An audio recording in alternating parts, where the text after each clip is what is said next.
Monday morning, and welcome to part 2 of the traditional lime plastering. So today we're going to be putting on some scratch coats and hopefully start running this cornice. So sit back, relax and enjoy the video. Oh, and by the way, don't forget to give us a thumbs up and subscribe. Right, let's crack on.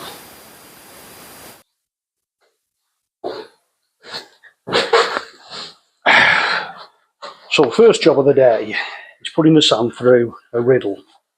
Now the reason I'm doing that is because last week this sand from this particular company, which I'll not mention, sold me a fine plastering sand that's been screeded and washed and is ready for mixing together with your binding agent to make a mortar for plastering. However, it's full of rocks.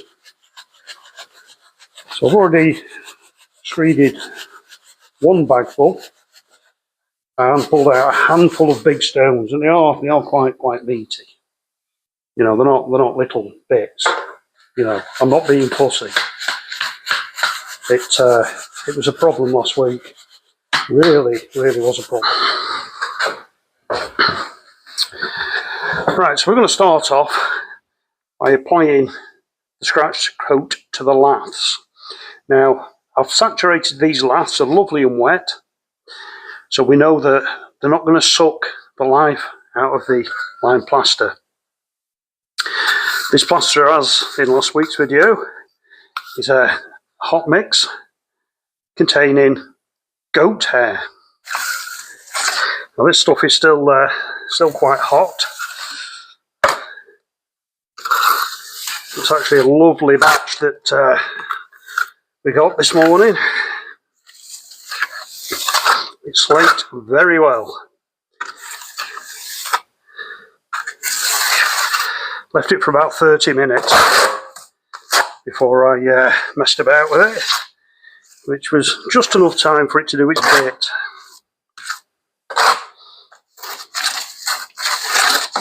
You can see how that now is sticking to those laths. Now, two reasons for that. Well, three really. The laths are wet, it's hooking over the back of them, and this stuff is as sticky as sticky. It's like putting bonding on, but nothing like bonding.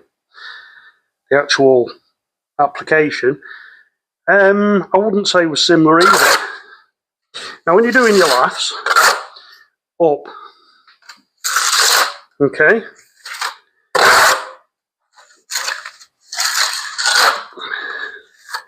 so you're pulling it up and you're pushing at the same time, and it's pushing it in and it's tucking it over. Now when you get to the top, use nose of your trowel, and you're going to have to go that way. You can't really go that way with it because it's not going to work. It's just going to pull it off. Now this is what's known as the scratch coat, and the scratch coat is the beginning, so to speak. So we're not trying to get it really flat and plumb and everything at this stage. We get that with the float coat. What we're trying to do at the moment is get it to hook onto the laths and become solid, one solid mass. Now bear in mind, this is riddled with hair as well, so that hair, that fibre, is acting as a bit of a binder too, tying everything together, a bit like rebar in concrete.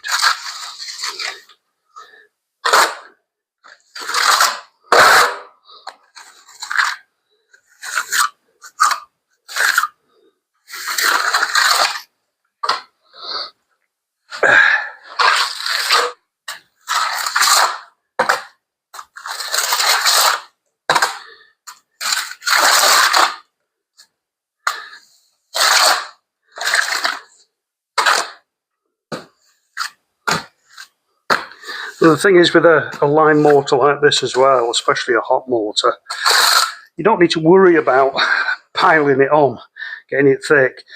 With like, say for example, a lightweight gypsum or a cement-based render, it tends to flop if you do it too thick. This stuff tends to hold together and stick together much better. Don't get it on your finger, it's hot. Very hot, that.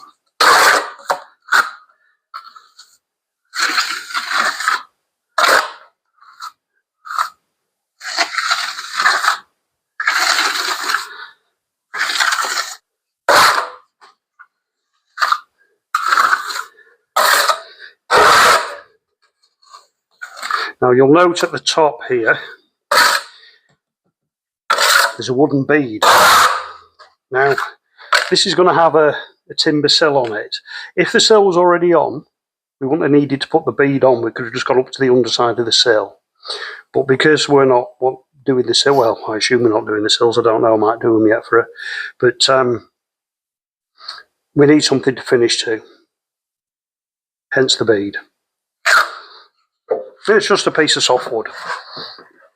Nothing special.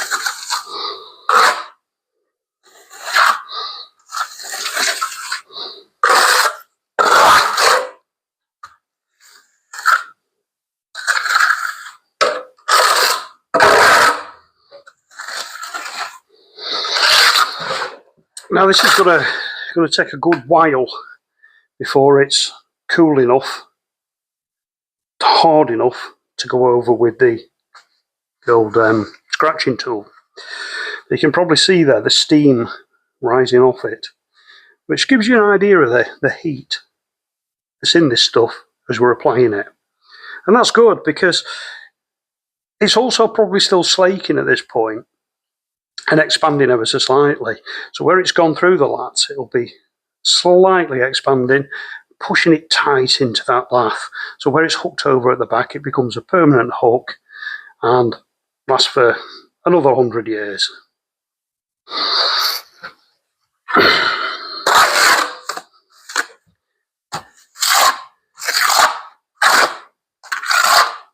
Oops, a daisy. In she goes.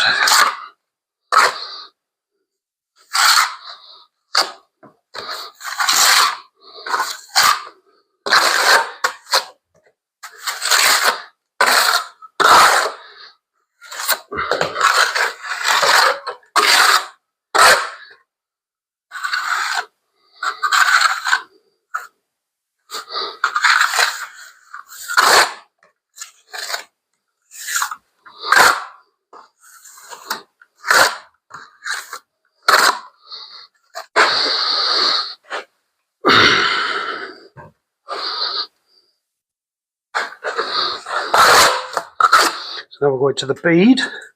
I want to just wiggle it in there, just to try and get some behind that bead.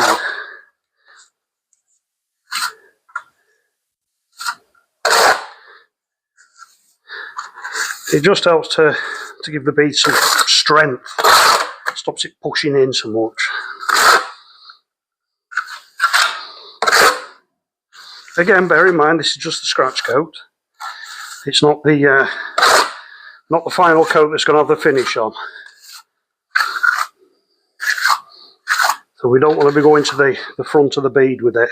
We'll do that with the float coat. And even then, we'll drag it back a little bit once we've put it on against the bead to take the finish.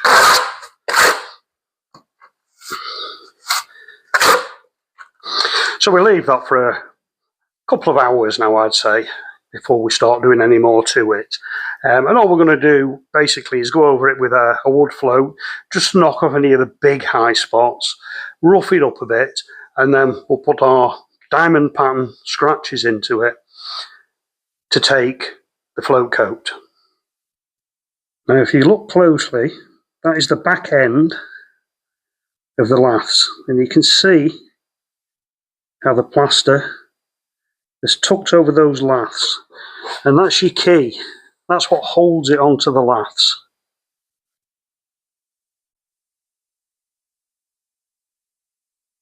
There you go.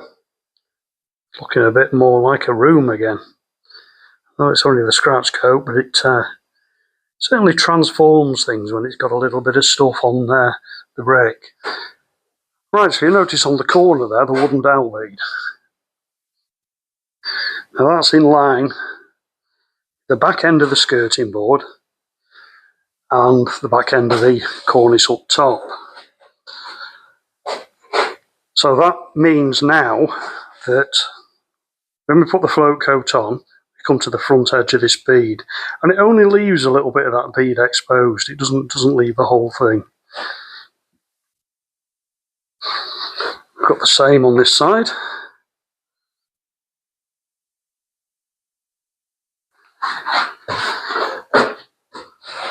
And you can kind of see there the depth that we're left with to work to.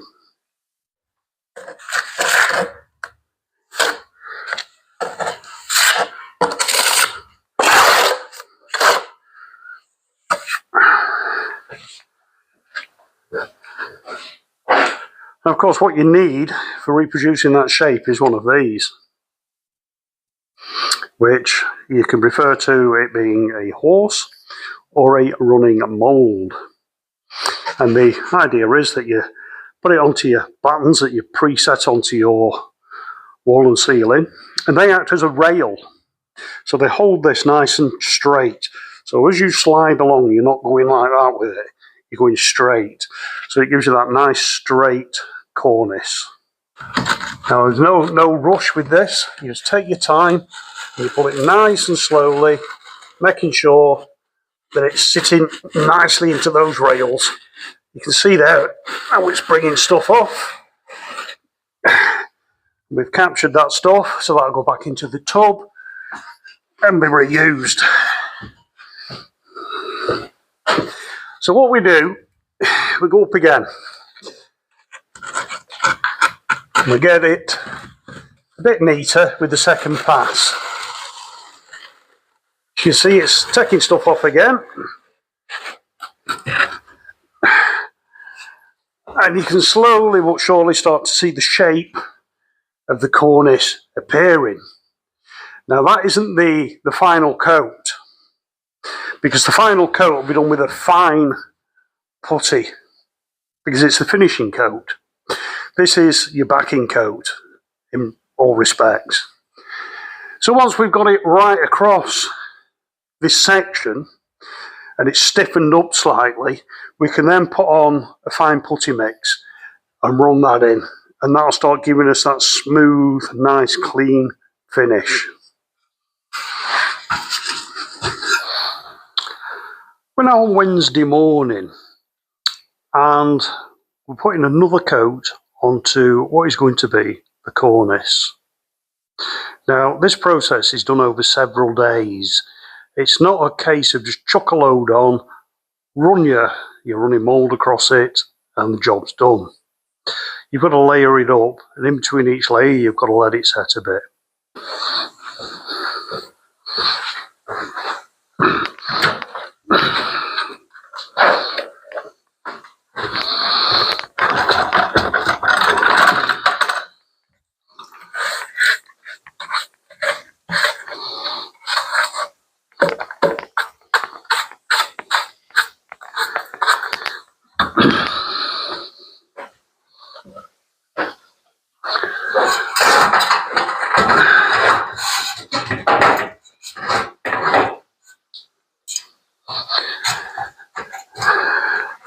Right, so we've got our running mould. We've wet it up, because if you don't wet it up, what's going to happen is, as soon as it touches the timber part of the mould, which is the reverse side of it, it'll go dry and it'll drag rather than sort of slide, if you will. So always wet it up when you come to do. So again, nice and slowly, bringing that mould across, trying to keep it straight as you go. Just swap the ladders now.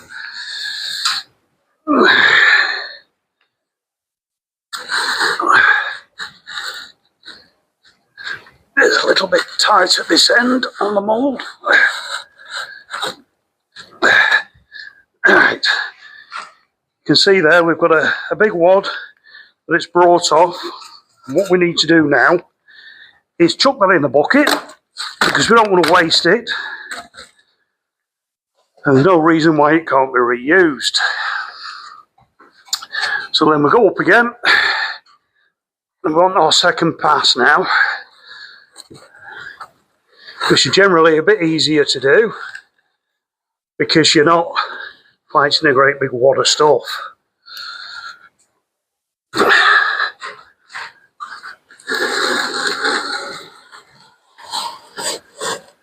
Keep going right off at the end. Now you can see there it's slowly but surely taking the shape that we require. So we'll give it one more pass over and then we'll put a bit more on where we've got the low spots.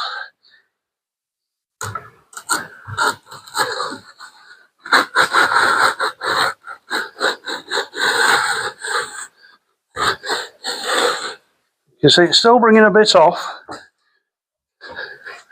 We'll try and keep it square on.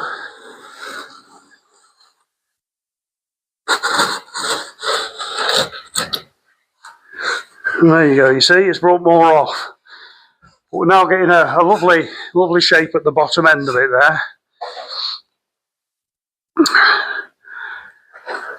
And we keep repeating that now, put a bit more on, go over it again, a bit more on, go over it again until we've got that shape built up. And then we're going to have to leave that for a number of days to set in. Because if we try and put the top coat onto it today, what's going to happen is, we want it to be too soft to try and get a decent finish with the top coat. And for two, there's a good chance that this is going to shrink and crack. So we'd rather it shrink and crack before the top coat goes on.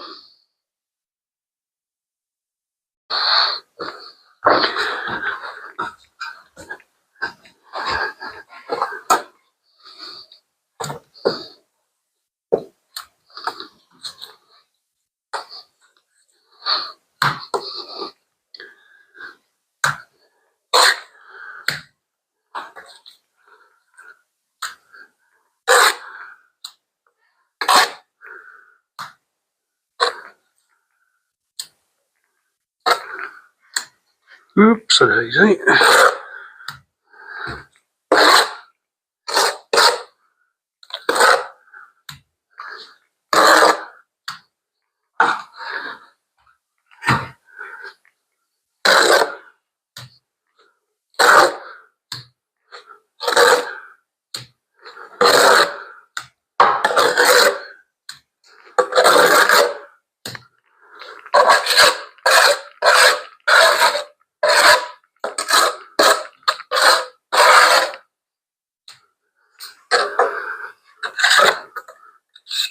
Clean the rail off. Make sure that we run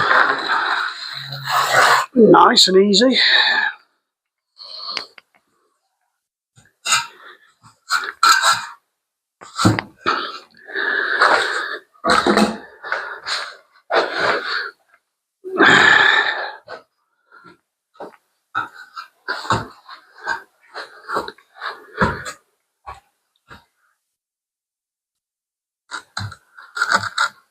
In you go. Right.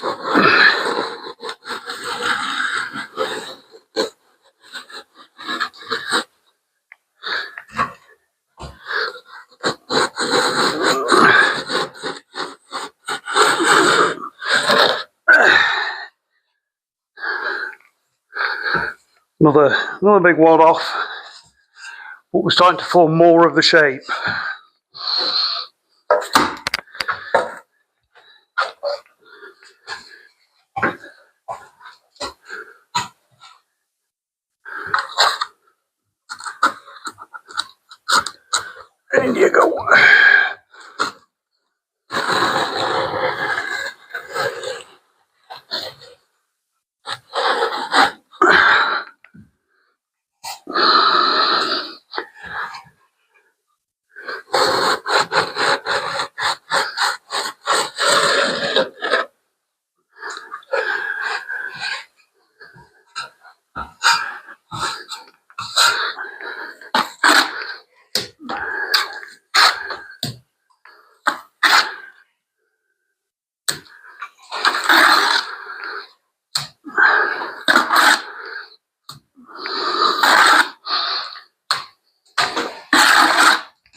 Right, so we've got the basic shape there now.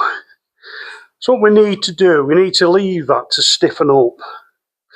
And once it's stiffened up, I'll put a fine coat of putty over it, and then we'll leave that probably for a week to harden up and to shrink back, etc.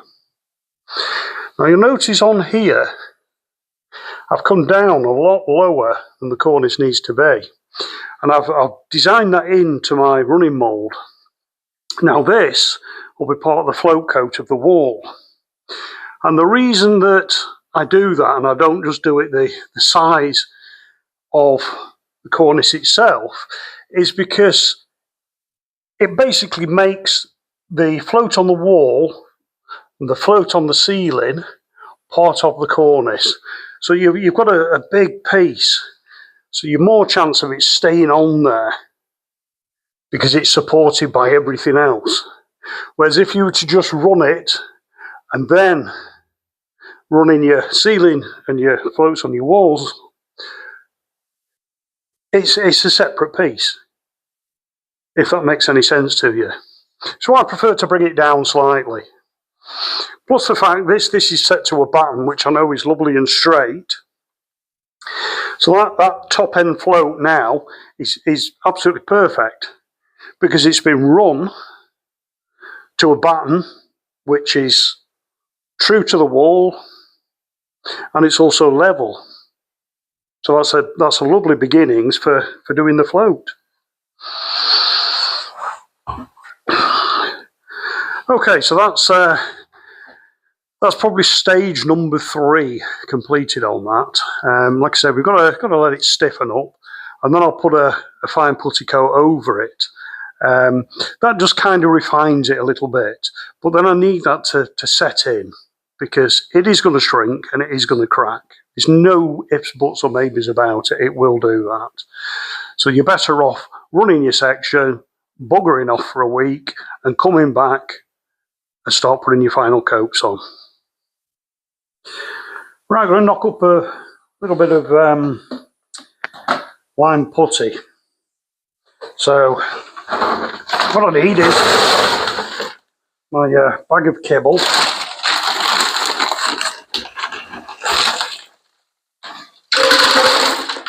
In goes the kibble.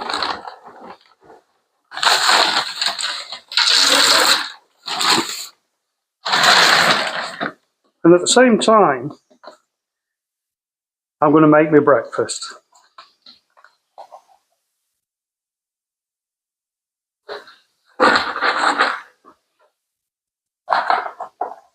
And I know what you're thinking. Are you mad? Now that's an uncooked egg. So we're going to now enter the water.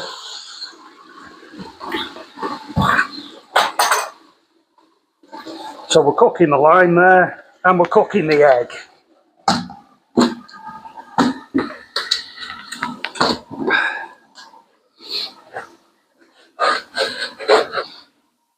I'll leave that now for a good 25-30 minutes and it'll have cooked the lime, turned it into a putty and cooked my breakfast.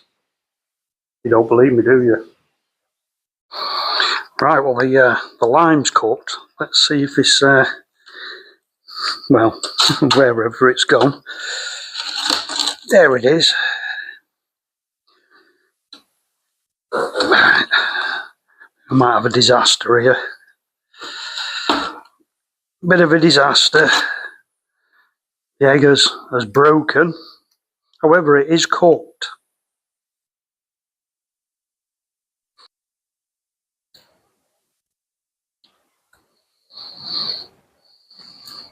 So there you go. One genuine hard-boiled egg cooked via quick lime.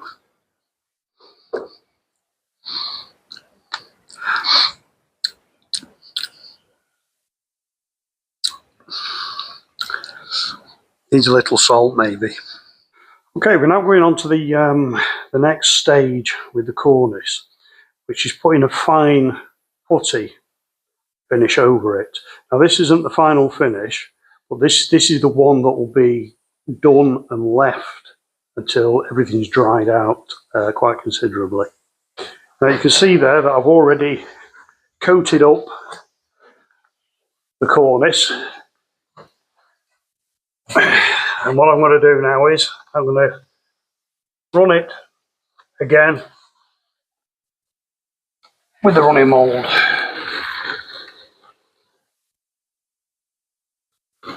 Nice and slowly, keeping it straight as we go.